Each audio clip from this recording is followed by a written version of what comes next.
the 19th, before the end of the 19th, we were not open. Anyway, we didn't have cable, we didn't have TV. We only watched national television.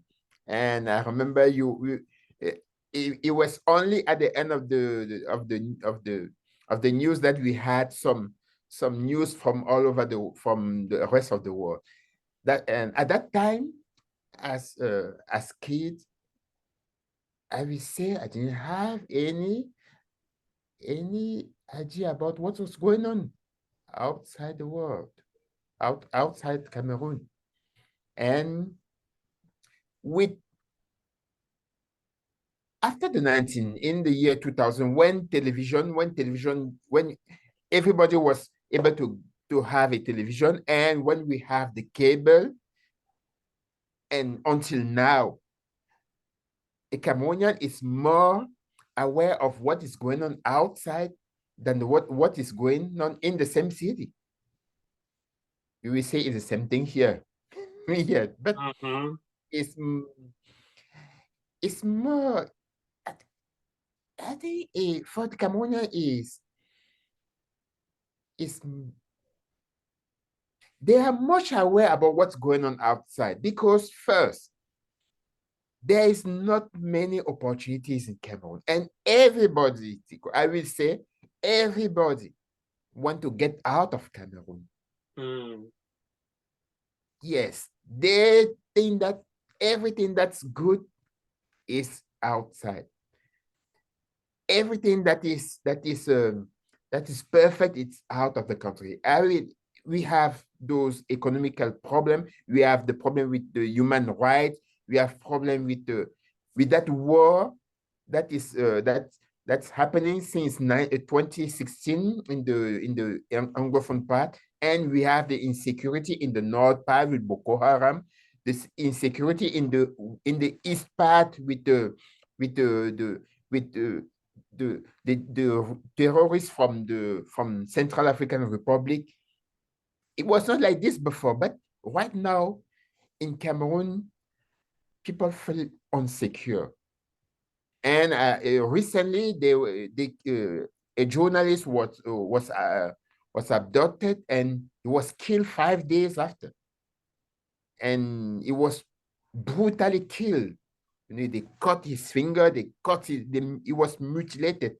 And so until now, we had few people that were arrested, but we don't know exactly who give the order, because it go into some people mention the Ministry of the Justice. You see, they feel insecure. And also, and the relationship right now between Cameroon and the other country, I will say it's the same relationship between each African country and the country and the country, the neighbor, or the country that is in Africa. I am sure that you heard, like recently, that some African was expelled from South Africa.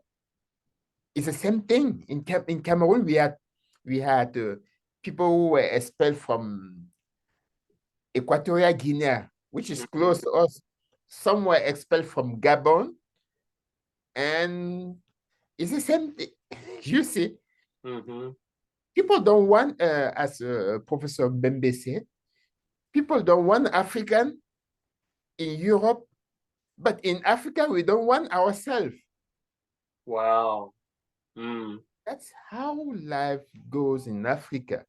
And I don't know how it will end, but it has something to do with the human rights. People are not free to talk. People feel insecure. People don't have enough to eat. I think it's simple as that. They don't have enough to eat. Because I left my country because I didn't have enough money to live decently. I was civil servant. I had a job, but I couldn't leave Mm-hmm. because when you have your salary, so many people rely on you, and that's Mm-hmm. why life become impossible. Everybody want to get out of the country. Mm-hmm. And from your vantage point, the number one what's the first destination that people think of? France? Mm, France, France, it becomes difficult to go to France, but they go to France.